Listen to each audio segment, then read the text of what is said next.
유인촌 문화체육관광부 장관이 국내에서 가장 오래된 사찰로 알려진 강화 전등사를 찾아 전통 사찰의 어려움을 듣고 관광진흥과 문화재 보호 사이에 정책적 균형을 맞추겠다고 말했습니다. 국내에서 가장 오래된 사찰로 알려진 강화 전등사가 도량 내 모든 정각들을 중수하면서 화려했던 옛 위상을 되찾고 있습니다. 조계종 제5교구본사 법주사 차기 주지 후보에 정덕 스님이 산중총회 투표를 거쳐 당선됐습니다. 불교 공부의 바른 길을 제시해 제가불자들의 신행 활성화를 이끌어온 안동 보경사 주지이자 정예학당 원장 오경 스님을 만났습니다. 여러분 안녕하십니까? 3월 9일 토요일 BBS 뉴스입니다.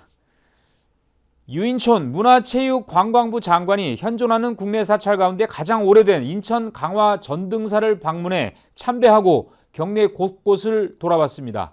유 장관은 주지 여암 스님으로부터 전통 사찰이 처한 어려움을 듣고 관광진흥과 문화재 보호 사이에서 정책적 균형을 맞추겠다고 말했습니다. 보도에 이석호 기자입니다.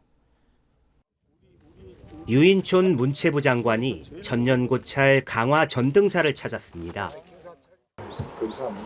전등사 오랜만에 아주 좋네. 유 장관은 먼저 대웅전에서 부처님 전에 삼배를 하고 주지 여암 스님의 안내에 따라 사찰 곳곳을 둘러보며 문화재 보존 상태를 점검했습니다. 강화도는 특히 문화, 그다음에 역사, 전통, 관광 이런 걸로는 굉장히 그 요소를 다 가지고 있는 곳이기 때문에 사실은 우리 국내 관광, 해외 관광을 통틀어서도 이 강화도는 굉장히 중요하죠. 전등사는 더 말할 것도 없고 그래서 이어 유 장관은 주지 여암 스님과 차담을 나누며 전통 사찰이 겪고 있는 어려움에 대해 경청했습니다.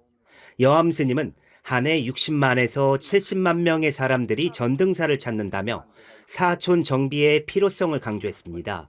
그러면서 전국 사찰의 사촌은 정비가 잘 돼 있는데 전등사는 40년 전 모습 그대로라며 종단에서 풀 문제가 아니라고 지적했습니다.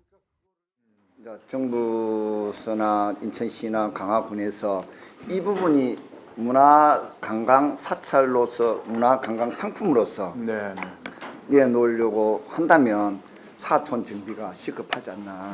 제가 이제 주지 소임을 살다 보니까 많은 관광객들이 들어오는데 눈살을 찌푸릴 수 있다. 이에 유 장관은 문화재 보호 측면이 강화돼 있어서 어려움이 따르는 건 사실이라고 밝혔습니다. 다만 환경이 많이 바뀌었다면서 관광진흥과 문화재 보호 사이에서 균형을 맞춰나가는 정책을 펼치겠다고 전했습니다. 환경이 많이 변했잖아요. 사실은 또 이제 그럴수록 뭔가 거기에 맞춰서 또 조금씩 변화를 가져와야 되는데 우리가 보호하는 측면으로 강하게 얘기를 하기 시작하면 이제 다른 건 안 되는 거죠, 사실. 그렇죠. 예. 그게 굉장히 하여간 어려움이 있어요. 그래서 진흥도 해야 되고 규제도 해야 되고 진흥도 해야 되지만 그 밸런스를 잘 맞춰야 되거든요, 사실은. 유인촌 장관의 전등사 방문은 정부가 추진하고 있는 소규모 관광단지 제도에 대해 지자체의 적용 대상 기준 개선 요구에 따른 것입니다. 인구 감소 지역에서 관광단지 요건을 갖추지 못하더라도 관광 기반 시설을 조성할 수 있도록 한 이 제도는 수도권과 광역시는 제외하고 있습니다. 때문에 전등사가 위치한 강화군은 적용 대상에서 제외됐는데 군사 규제와 문화재 규제까지 중첩돼 있어 성장에 어려움을 겪어오고 있는 상황입니다. 이에 문체부는 접경 지역을 비롯한 특수 상황 지역을 고려해 제도가 개선될 수 있도록 지자체와 지속적으로 협의해 나갈 방침입니다. BBS 뉴스 이석호입니다. 정부의 소규모 관광단지 제도 도입을 둘러싸고 경기도 강화군의 지정 여부가 관심사로 떠오르면서 우리나라에서 가장 오래된 사찰 강화 전등사가 새삼 주목받고 있습니다. 일제시대와 한국전쟁을 거치며 쇠락의 길을 걷다가 1980년대부터 도량 내 거의 모든 전각을 중수하면서 위상을 되찾은 전등사를 홍진호 기자가 조명합니다. 장군의 세 아들이 쌓았다는 삼랑선 안. 세 발 달린 솥을 엎어놓은 듯한 정족산이 포근하게 감싸는 모습의 강화 전등사. 한반도의 불교가 전래된 건 서기 372년, 9년 뒤 381년에 창건된 현존하는 가장 오래된 사찰입니다. 고려의 대몽항쟁, 근대 병인양요의 현장이었고 임진왜란 이후 조선왕조실록을 경내에 보관했던 조선불교 30본산 중 하나였습니다. 1912년에는 조선불교 30본산의 하나로 강화와 개성 등 6개 군에 소재하는 34개의 사찰을 관리하는 본산으로 승격되었습니다. 그 뒤 1920년 30년대에도 중수 기록이 남아있지만 한국 전쟁으로 대부분 소실되었습니다. 전등사는 해방 직후 이승만 정권하에 농지개량으로 논 열마지기 2,000평만이 자산으로 남은 가난한 절이었다고 합니다. 1981년 1대 조실 서운 대종사를 시작으로 3대 조실 세연 대종사, 회주 장윤 스님 등의 노력으로 발전해 지금은 해마다 60만 명이 전등사를 찾습니다. 지난 40년 장윤 스님이 도량 내 거의 모든 정각을 중수하고 신축했는데 특히 이승만 대통령 등이 묵었던 일본식 여관은 10년 불사 끝에 전등각이 됐습니다. 일본식 여관을 장윤 스님께서 매입하시어 2010년 전통문화체험관 신축 허가를 받아 2011년에 착공하고 2018년에 준공하였습니다. 10여 년에 걸친 대장정의 큰 불사를 한 전등각은 현재 사찰 고유의 음식체험관과 자연 속 현대식 한옥체험관으로 운영되고 한민족의 역사와 함께한 전등사는 현재 삼랑성 역사문화축제와 이주민 문화축제 등으로 과거와 현재를 이으며 미래를 향해 나아가고 있습니다. BBS 뉴스 홍진호입니다. 조계종 제5교구본사 법주사 차기 주지 후보로 정덕 스님이 산중총회에서의 투표를 거쳐 당선됐습니다. 정덕 스님은 대중화합과 승려 복지를 위해 노력하겠다고 당선 소감을 밝혔습니다. 청주 BBS 김진수 기자입니다. 조계종 제5교구본사 법주사. 법주사는 어제 경내 선불장에서 제34대 주지 후보를 선출하기 위한 산중총회를 개최했습니다. 지난 6일 노현 스님이 후보직을 돌연사퇴한 가운데 선거는 정덕 스님과 원경 스님, 황석 스님의 3파전으로 치러졌습니다. 이래서 정덕 스님이 127표로 당선되었음을. 산중총회에는 285명의 선거인단 중 256명이 참석했으며 개표 결과 정덕 스님은 127표를 얻어 주지 후보로 선출됐습니다. 원경 스님은 6표 뒤진 121표를 받았고 황석 스님 2표, 무효표 6표였습니다. 조계종 중앙선거관리위원 덕우 스님으로부터 당선증을 받은 정덕 스님은 제34대 법주사 주지 후보자로서 대중의 화합을 강조했습니다. 오늘 이 선거로 인해서 더욱더 대중과 화합하고 우리 오교구를 화합하는 것으로 해서 이끌어갈 수 있도록 모든 어른 스님들 잘 모시고 오교구 대중 스님들 잘 받들어서 모셔서 법주사가 새롭게 거듭날 수 있도록 더욱더 노력하겠습니다. 가장 우선적으로 승려 복지를 가장 우선적으로 시행하려고 생각하고 있습니다. 산중총회에 동참한 스님들은 정덕 스님을 중심으로 단합해 더욱 정진하고 부처님 제자로서 소임을 다할 것을 다짐했습니다. 정덕 스님께서 앞으로 우리 교구를 잘 모험적으로 이끌어 주시고 또 거모 가풍과 수행 종풍을 회복하는 그런 일에 앞장서 주시기를 바라겠습니다. 정덕 스님은 법현 스님을 은사로 득도해 1987년 법주사에서 3위계를, 1990년 범어사에서 9족계를 수지했습니다. 은혜사 총무국장과 법주사 재무국장, 제16, 17대 중앙종회 의원 등을 역임했으며 현재 제18대 중앙종회 의원과 충주 미륵세계사 주지를 맡고 있습니다. 정덕 스님의 임기는 오는 4월 19일부터 4년입니다. BBS 뉴스 김재수입니다. 한국 불교계와 인도 정부가 가야불교 복원을 통해 한국과 인도의 2000년 교류 역사를 올바로 규명하기 위한 기념사업을 공동 추진하기로 의견을 모았습니다. 사단법인 가야문화진흥원 이사장 도명스님은 지난 6일 서울 광화문의 한 호텔에서 수브라마냠 자이산카르 인도 외교장관과 만나 한인도 교류 2000년 기념사업회 발족에 대해 의견을 같이 했다고 밝혔습니다. 올해가 2024년이고 24년 후면 허왕우와 한국이 온 2000년이 됩니다.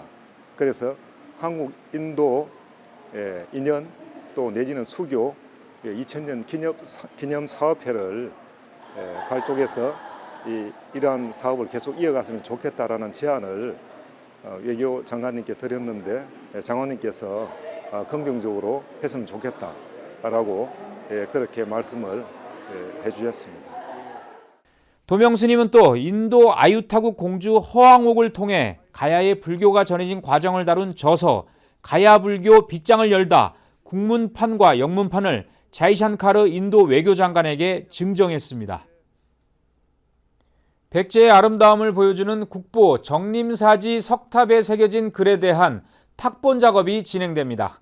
문화재청은 국보인 부여 정림사지 5층 석탑과 천안 봉선 홍경사 갈비비 보물, 서산 보원사지 법인국사 탑비와 부여 보강사지 대보강선사비 등 모두 4건의 금성문 탁본을 허가했습니다. 현행법에는 국가지정문화재를 탁본할 때 문화재청장의 허가를 받도록 규정돼 있으며 탁본을 맡은 불교 중앙박물관은 기존 탁본에서 파악하기 어려운 글자가 많아 보존 차원에서 새로운 탁본을 추진한다고 밝혔습니다. 금성문은 돌을 만든 비석 등에 새겨진 글자로 탁본은 비석 표면에 종이를 댄 뒤 그 위에 먹방망이를 가볍게 두들겨 문자나 문양을 뜨는 것을 의미합니다. 고추장과 된장 등 우리 전통 장을 맛보고 장 담그기를 체험하는 행사가 펼쳐졌습니다. 서울 종로 노인종합복지관은 지난 6일 복지관 5층 장체험관에서 2024 장 담그는 날 장독 분양 행사를 개최했습니다. 행사에는 종로 노인복지관장 정관스님을 비롯해 운영사찰인 조계사 부주지 탄보스님, 서울 노인복지센터 관장 지웅스님, 부암사 주지 중재스님과 최재형 국민의힘 의원, 장독 분양사업 신청자 45명이 참석해 전통식으로 장을 담궜습니다. 참가자들은 자신의 장독에 메주를 넣고 소금물을 부은 뒤 고추와 숯 등을 넣는 방식으로 전통 장 담그기 체험에 나섰고 어린이 참가자들도 장금이 봉사단의 도움으로 전통 장 문화를 함께 즐겼습니다. 대구 경북 지역 불교 종립학교들이 입학식을 갖고 학교 생활에 첫 발을 내딛는 신입생들의 힘찬 출발을 응원했습니다. 대구 능인중고등학교는 지난 4일 교내 숭덕관에서 입학식을 열고 중학생 196명, 고등학생 265명의 신입생을 맞았습니다. 여러분의 도전과 열정이 이곳을 더 풍요롭게 만들 것입니다. 함께 공부하고 성장하는 과정에서 서로를 격려하고 지지해 주세요. 같은 날 동국대 사범대학 부속 영천선화여고도 신입생 101명, 한국불교대학 대가름사 산하 무일학원 참 좋은 이서중고등학교는 중학교 28명, 고등학교 143명의 신입생이 입학했습니다. 또 진갑종립 대구시민중고등학교도 중학생 166명, 고등학생 216명의 신입생이 입학하면서 학교 생활에 대한 새로운 각오를 다졌습니다. 불교계 대표 NGO 로터스 월드가 캄보디아 시엠립의 꺼우깍 비로자나 초등학교에 부처님의 자비를 전했습니다. 로터스 월드는 서울 비로자나 국제선언회 후원으로 지난달 27일 꺼우깍 비로자나 초등학교에서 학용품 전달식을 열고 교복과 체육복, 책가방과 노트북으로 구성된 학용품 세트 200개를 학생들에게 선물했습니다. 행사에 참석하지 못했지만 비로자나 국제선언 주지 자우스님은 학기가 시작되는 매년 2월 아이들과 학부모들의 걱정을 덜어주기 위해 신도들의 마음을 모아 3년째 학용품을 선물하고 있다며 지속적으로 지원하겠다고 말했습니다. 6칸 규모의 교실과 급수시설, 운동장, 체육시설 등을 갖춘 꺼우깍 비로자나 초등학교는 지난 2022년 4월 비로자나 국제선언회 후원으로 신축됐고 신규 학생을 등록받아 개교했습니다. 불교계 생명환경운동 단체인 불교환경연대가 멸종위기종으로 지정된 겨울철새 재두루미의 생존을 돕기 위해 먹이주기 생태 방생 활동을 펼쳤습니다. 불교환경연대는 지난달 경기도 파주 오금리 DMZ 생태마을 일대에서 재두루미 먹이주기 생태 방생 행사를 열고 철새들의 중요한 영양분인 벽시 500kg을 논에 뿌렸습니다. 생태 방생에는 불교 기후행동 상임대표 일문스님 등 32명이 참석했고 참석자들은 재두루미를 비롯한 겨울 철새들이 벽시를 든든하게 먹고 건강하게 활동하기를 기원했습니다. 재두루미는 멸종위기종으로 지정된 천연기념물로 전 세계를 통틀어 5천여 마리밖에 없고 이 가운데 500여 마리가 겨울 철새들의 중간 기착지 역할을 하는 파주에서 겨울을 나는 것으로 관찰되고 있습니다.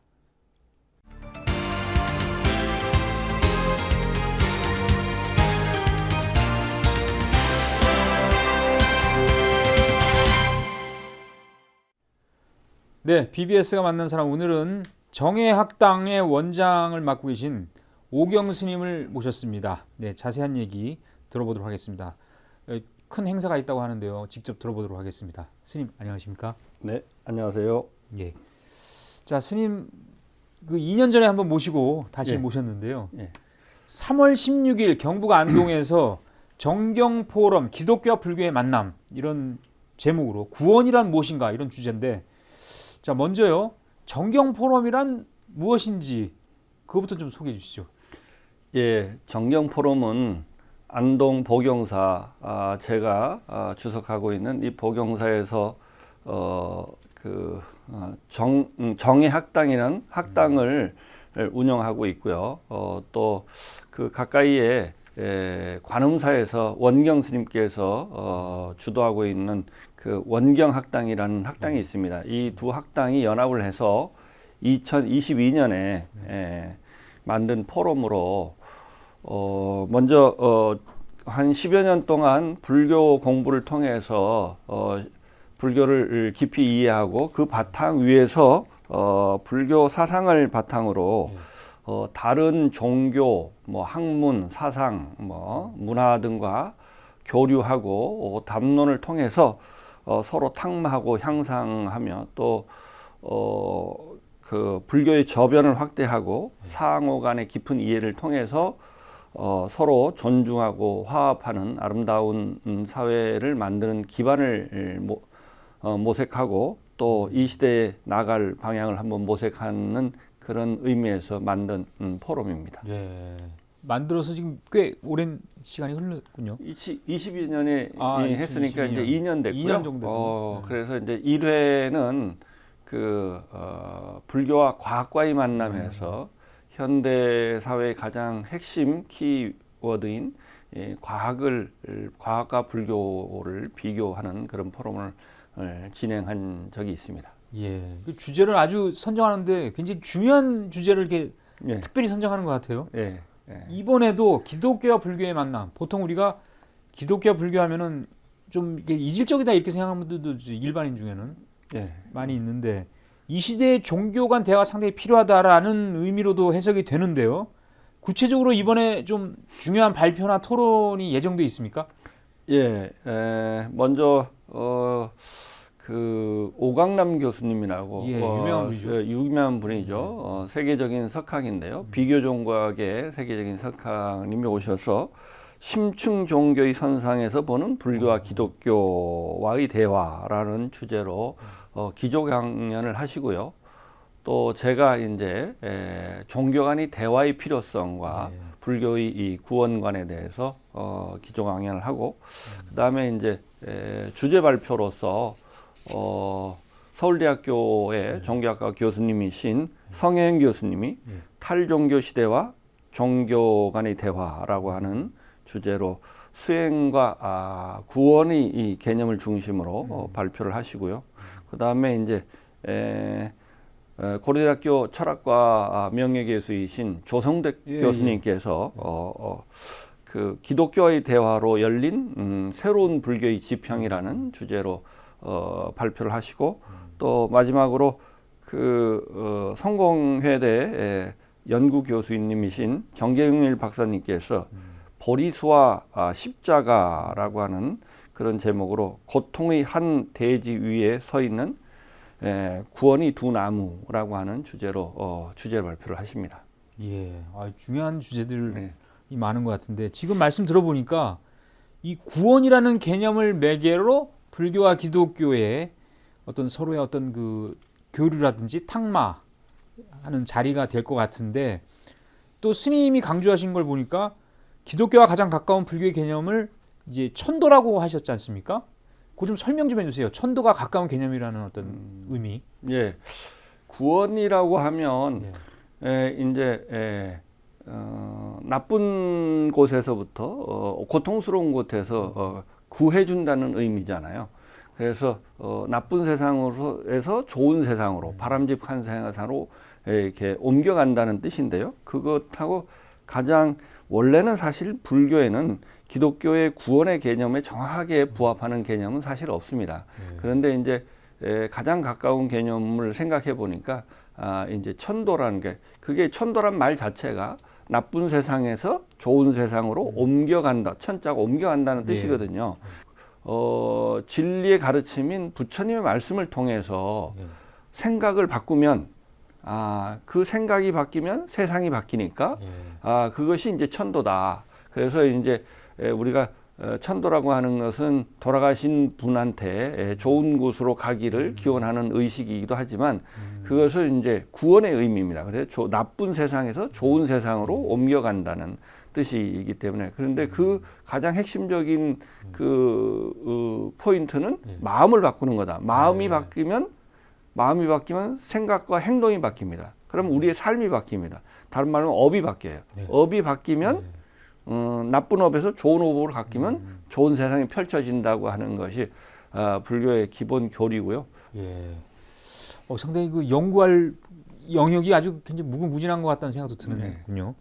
스님은 뭐 아시는 것처럼 오랫동안 정해학당을 통해서 경전 강의를 해오셨고 BBS, TV에서도 원각경 강의를 하셔서 상당히 또 많은 반응을 얻으셨는데, 그러니까 이제 코로나 시대는 비대면도 많이 하시고 강의를 전국을 오가면서 대면 비대면을 넘나들면서 경전 강의를 이렇게 펼치는 이유가 뭔가 이 불교를 대중들에게 좀 더 쉽게 알리기 위해서인가요? 어떻게 보십니까?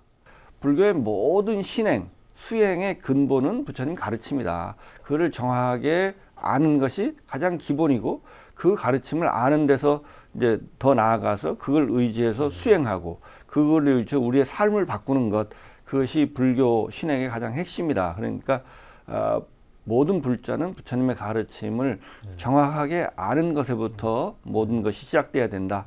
그런 의미에서 불교를 좀 더 깊이 이해하는 것에 저는 이제 초점을 둬서 활동을 하고 있습니다. 예, 부처님의 가르침을 정확히 알아야 한다 이런 말씀이신데, 그렇다면 앞으로도 이제 교육과 전법 포교에 있어서 어떤 앞으로 또 이런 부분을 좀 더 이렇게 활성화하고 강화해서 좀 알리겠다 하는 계획이 있으십니까?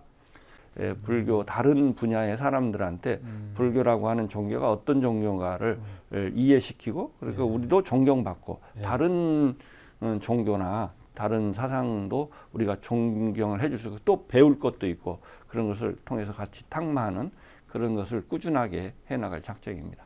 예, 종교 간 대화 또 서로 간의 이해 이를 통해서 좀 더 이제 불교에 대해서도 올바로 이해시키고 그런 계획을 갖고 계시군요.